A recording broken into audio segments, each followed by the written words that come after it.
Oh yeah, he's very well aware. He's gotten second place at numerous high-profile events, of course, including the World Championship. So he really, really wants this. Of course, everybody else wants this as well. But really great position here. Like you said, if you win, you make it into the top 8. Additionally, you are kind of in that winner's bracket as well. So again, that draft was huge. The fact that both of these players were able to pick up those 2 wins means it's much easier for them. They're in a much better position to kind of advance in the tournament. That's right. Now, I noticed, we're kind of following along with Seth Manfield here. It says, you go first. So Seth has won the die roll.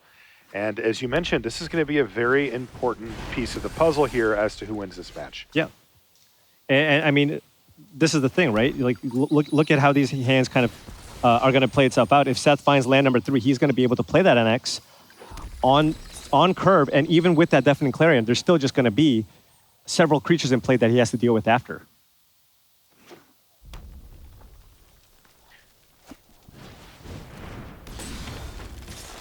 There's Robber of the Rich. Ooh. And it looks like it revealed a Dream Trawler. Yeah, Marcio Carvalho and Javier Dominguez playing a couple of Dream Trawlers, which is kind of, I guess, one of the newer additions to the Jeskai Fires deck. Really, really nice combination in conjunction with Cavalier of Flame and Kenrith, as getting that Dream Trawler in play, giving it haste, all of a sudden can just swing these races in your favor. He now found a fairy Time Raveler off of the Robber of the Rich as well. But as you might expect, he has no time for it. He's got Annex hardened in the Forge, putting himself at 7 power, and the situation that you described pre-game, Paul, has exactly happened here. There's a Deafening Clarion in hand for Carvalho. He can take 2 damage to cast it, but Annex is just throwing a wrench in the works. Yeah, he's going to go to 10, and then there's still just going to be 4 1/1 tokens that he's going to have to deal with. This is the power of Annex. And look at this. Marcio says, fine, I'll play Teferi Time Raveler and bounce Annex back to your hand. But this isn't tenable either, because he just keeps taking 4 damage every time this happens. There's really no way out. Ooh, Embercleave, hello. Yeah, so he's a land short of being able to Embercleave this turn. The most amount of damage you can do is 8. So not quite enough. Seth is going to show a little love here to Teferi. Marcio would really want to draw a land here that doesn't deal damage to him. He can still play the Clarion here. However, if he does play the Clarion, all of a sudden, actually Seth will have more creatures in play, and it's going to be easier to get that Embercleave off. Tough spots for Marcio Carvalho early. This matchup looks very rough. Yeah, I think Marcio, I think Seth just has this here, because if Marcio goes to 6, plays Fires, and then plays Clarion, he's dead. If he plays Fires of Invention and plays Sphinx of Foresight, he's still dead, right? Because there's just too much on the board here with that Embercleave.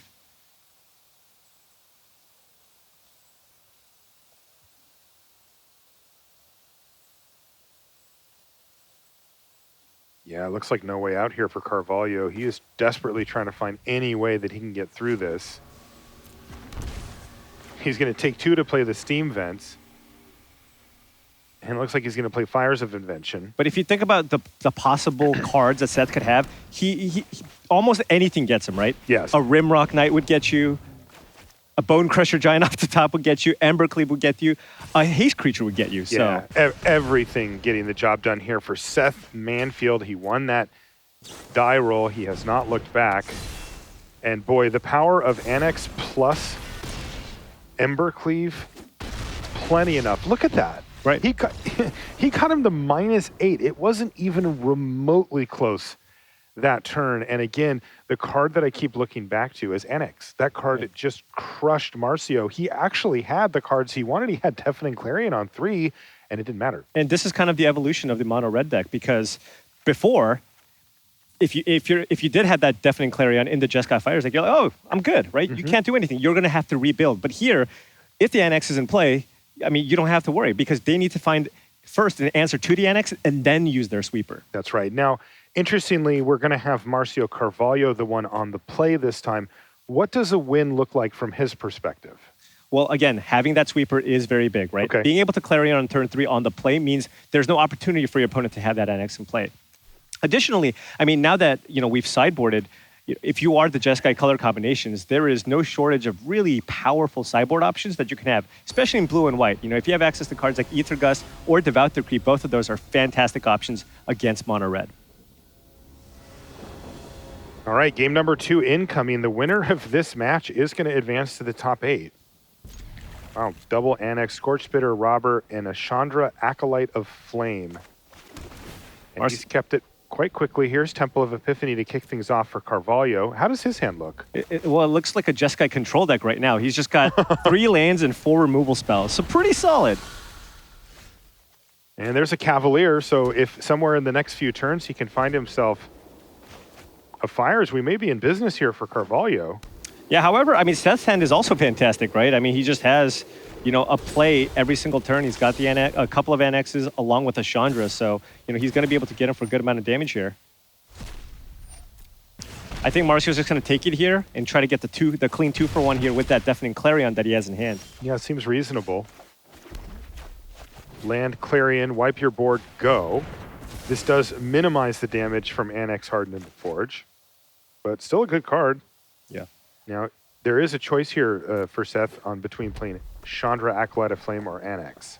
Yeah, that's kind of what he's weighing through right now, figuring out what the best option is. Yeah, Annex is tempting because then the next turn you can play Chandra plus Fervent Champion, and Annex is just massive. Right.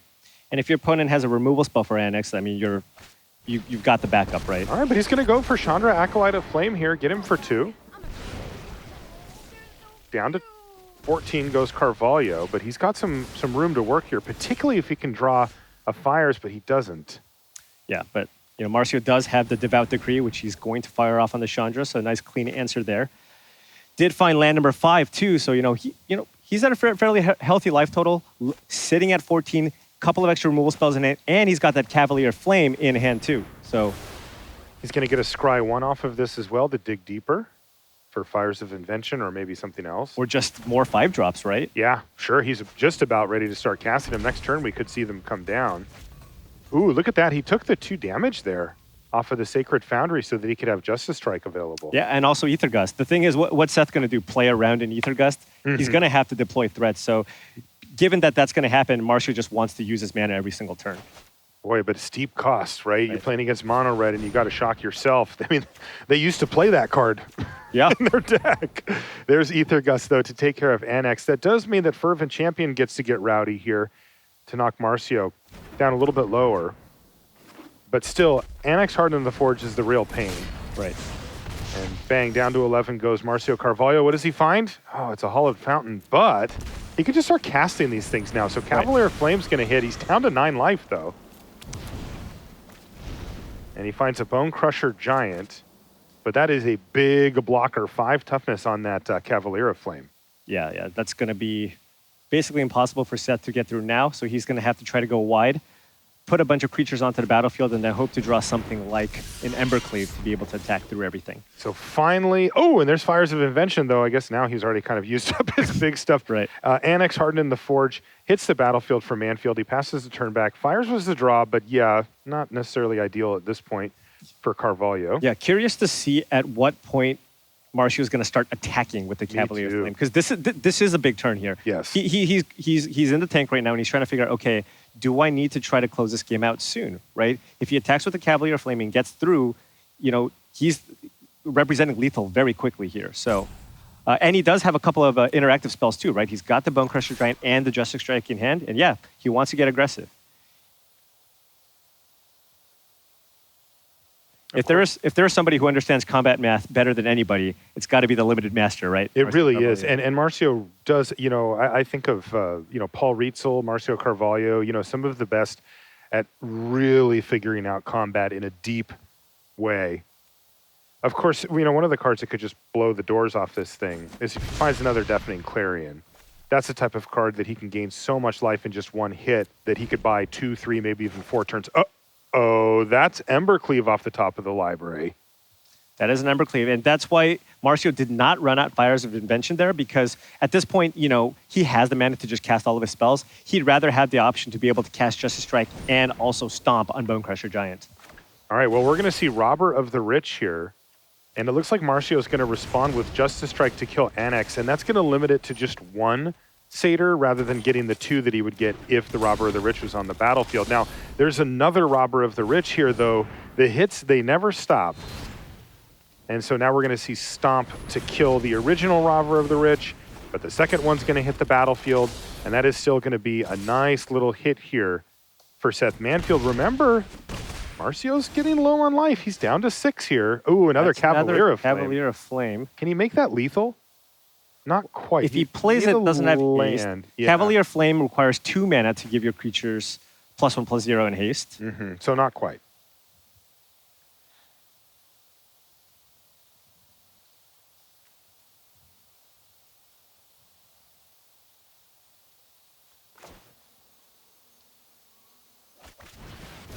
So there's Fires of Invention now from Carvalho. He's very close. He's very, very close. If he did have a land drop to give there, he could have given both of them haste. It would have been exactly 14. That Satyr can't block, and it would have been game. Unfortunately for Marcio, he is 1 mana short here. Yeah. Now, he still has a productive turn. He plays Fires of Invention. Oof, this is really close. Curious to see what he's going to do. Is he going to play out a Cavalier here? And if so, is he going to attack, or is he going to just keep those 2 creatures back? He's down to 6. This is precarious to say the least. And you know, the one card he really is going to have in his mind right now is Embercleave. Yeah, right? but if you look at Embercleave, so he's running the numbers right now. If there is an Embercleave right now and Marcio attacks and he has 1 blocker, he's going to put the Cavalier in front of Robber of the Rich. There's Fervent Champion and the token. That's a total of 5 damage. So he might actually choose to go for the attack here because he knows that Embercleave will not be a lethal attack. And then he can set up a lethal attack the next turn. Right. Wow, this is about as close But it's as they can. so close. Also, this does leave Seth out because Seth can cast Embercleave and have an extra mana Yeah, available. and look, Marcio did run the numbers here, and that's not going to do it here. It was a He is second 1 damage Embercleave. short of lethal. And Marcio saw that. Look at Marcio. He's so dialed in. Seth Manfield, achingly close to finishing off this game, and he just can't quite get there. Yeah, he knows it too. He's like, okay, you're going to block my Robber. If you get the Embercleave, Fervent Champion or the Satyr gets in for 4. The Champion gets in for 1, and that's 5. Now, is there any other way, though, for Seth to proceed is the real question, right? Yeah, because Seth knows that a Bone Crusher Giant is on an adventure, right? So Marcio can play the Bone Crusher Giant and then double pump, give everything haste, and that's going to be an attack for what? 22 damage? Huge amount of damage, yeah. And 3 creatures coming in as well. So I think his best hope is just maybe Marcio just blocks the wrong creature, right? If he doesn't block Robber of the Rich, he will die. We're going to go ahead and give Marcio credit for that block. Just for the Given that he attacked, I think he sees it. FYI. Yeah. So close for Manfield. Yeah, the other option is, of course, is also activating Castle Embereth, but he's still 2 points short there. That's right. Interestingly, Robber of the Rich can't help him either because Marcio has 1 card where Seth has 2. So that trigger doesn't even happen. Now, he does get to trade off here. Get in for... And get him down to 4. Yeah, but this is now just a lethal attack, right? Marcio simply just needs to play Bone Crusher Giant, give everything haste, and he has this one. Wait, hold on. not quite No. He needs to draw a land. Yeah. He needs to draw a land off the top. Oh, how about Deafening Clarion? That'll also do it, right? That should put him yeah. way out of range, Yeah. right? You sweep the board, give your Cavalier Flame lifelink, and then it's over. And then it's just, yeah. You just pump it once. And he can even play the Bone Crusher Giant as well. Yep. Activate, slam. And this makes it not remotely close. That is Marcio Carvalho doing the math. And boy, I got to go back. Those 2 attacks with Cavalier Flame were critical. Yeah. I mean, there's plenty of players in that spot where, you're on the back foot, you're playing against mono red aggro deck where you just don't attack with that Cavalier, right? Because you're just like, well, it feels if they have scary. something, I'm just going to die, right? Yeah. But he is very familiar with the matchup, one of the best players in the world. Of course, he's going to see all the lines and kind of come to the one that gives him the best chance of winning. Yeah, and that is really what it's all about, right? When you're talking about play at this level, I think you would hear many players say something like, well, if they have something, I die. Yeah. But a player like Marcio says, well, what are the somethings? Yeah. And really, like, what are the actual somethings? Let's assume some things, and let's be willing to bet our game on my assumption, right? And then let's think about the things that my opponent could draw that matter and the ones that don't. And, you really go through the options there, and you can start making educated decisions. Now, you're taking risk. right? You know that you're opening yourself up to potentially a little bit more, but you're saying, you know what, it's worth it because I'll be able to close out the game a turn sooner, and I want to cut off my opponent from as many draw steps as possible. That game, of course, again, the person on the play, that was so important, right? He was able to get that clean 2-for-1 with that Deafening Clarion because Seth had the NX, but on the draw. Right. Mulligan here from Manfield, no lander to open up. Here, well, he's got Unchained Berserker. Yeah, he's going to keep this one. Yeah, this is fine. Probably bottom to Torbran here. Well, no, Unchained Berserker actually pretty strong in this matchup. I mean, the fact that it actually dodges Justice Strike and Deafening Clarion because it has protection from white. All right. Looks like Marcio also with a mulligan here.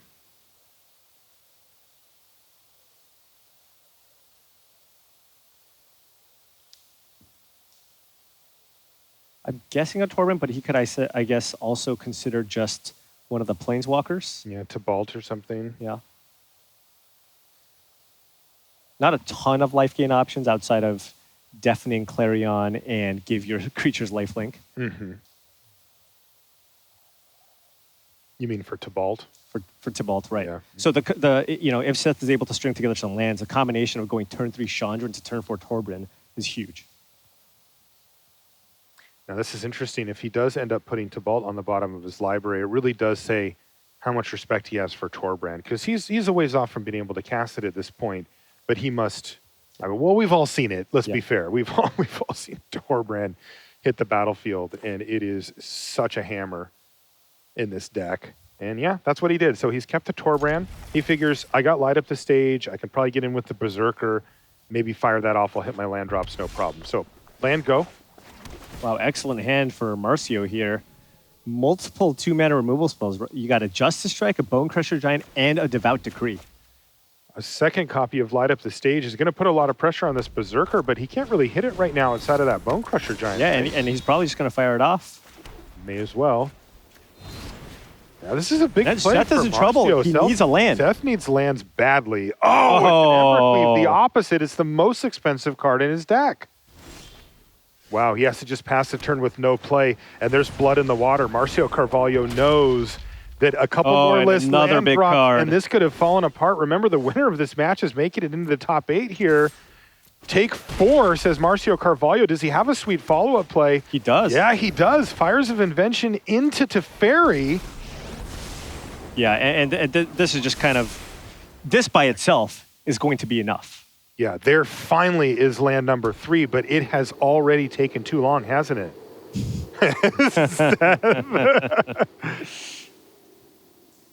Because he knows it's too late. So both players just opting to plus their Planeswalkers effectively before passing the turn back. Marcio with Teferi Time Raveler on 5 loyalty. Yeah, he can go for a Devout Decree on the Chandra and Scry, and maybe if he finds a big creature, then he can actually draw a card with Teferi. That is an option. And then just put it into play. Keep in mind, Marcio does have to play at sorcery speed now, given that Fires of Invention is in play. And Seth also has to play at sorcery speed now.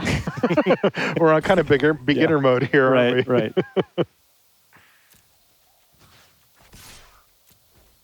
Okay, Marcio says, you know what? I'm just gonna go ahead and let Chandra Acolyte of Flame stick around a little bit. Oh, no, he's not. He's gonna use Stomp, it looks like, to finish off Chandra Acolyte of Flame after returning the Bone Crusher to hand with Teferi. Tricky stuff here from Carvalho, a clever little play, and it should net him the same board state that he started with, but down a Planeswalker on the other side of the battlefield. Another land off the top means Torbran's an option, but I don't even know if that's where he wants to be at this point. Yeah, and you know, this happens sometimes when you play the mono red deck. It's not the all-in 12 1-drops, deck anymore. Sometimes you can get some of these clunky draws. If your opponent just kills all your creatures, Light Up the Stage is a very, very bad card. All right, so land into play there for Carvalho before drawing his card for the turn, which was another land, plus Teferi. And now we're going to see that Devout Decree take care of Torbran, Thane of Redfell. No, he's also got Ether Gust, and he's now considering that as an option. Maybe going for this just to get that Scry effect to try to close the door. Makes sense. Bottom. and hit for 4. And these hits of 4 are going to start adding up very quickly here for Carvalho, as we see desperation time now for Seth Manfield. He fires off, light up the stage, just hoping to find something. The something he found, a Scorch Spitter in a mountain. Yeah. And for those of you wondering why Marcio is choosing to keep those lands in his hand instead of running them out, it's because of the fact that he has Cavalier Flame in his deck. So, if he does draw Cavalier Flame off the top, you want to be discarding those lands and, have those lands become more threats. Yeah, of course, Fires of Invention really limits the amount of mana that you need on the battlefield, so he can get away with it quite easily. In the meantime, this Bone Crusher Giant has done all the work so far for Marcio, not only killing 2 permanents, but also doing 12 damage now. And this is getting out of hand quickly. And look at this. Teferi Time Raveler is going to send Scorch Spitter packing. And this is really just because Marcio wants the card. Yeah.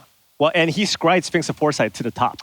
So he knew that was on top, and he wants to finish this game as quickly as possible. He has put out lethal damage now, even though this is a pretty good turn here for Seth. In fact, let's not forget Robber of the Rich's abilities as well. It does have reach. Yeah, but this is it. Marcio has 2 removal spells. He's got Ether Gust for the NX and Justice Strike for the Robber of the Rich, and he's got an attack for 8. That's right. No blockers will be left behind. Sure, there may be a Satyr, but that is not good enough in this situation. And regardless, he's going to Ether Gust Annex anyway. That's going to go to the bottom of the library, but a second removal spell and a good game from both of our players means we have our first top 8 competitor.